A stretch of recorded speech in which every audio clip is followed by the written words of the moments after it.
ఓ తెరీ Mary కథ రాసిండు దేవుడు కదా, ఆయనకేం తెలుసు నా బాధ.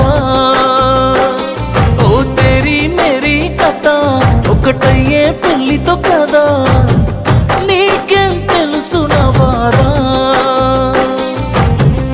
ఎంత ప్రేమించాను ఎంత పూజించాను నాకు తప్ప ఎవరికి తెలుసే. నువ్వు కోరుకుందే జరగని నిన్ను కోల్పోతుందని, నువ్వు సిన్నపోతే చూడలేనే.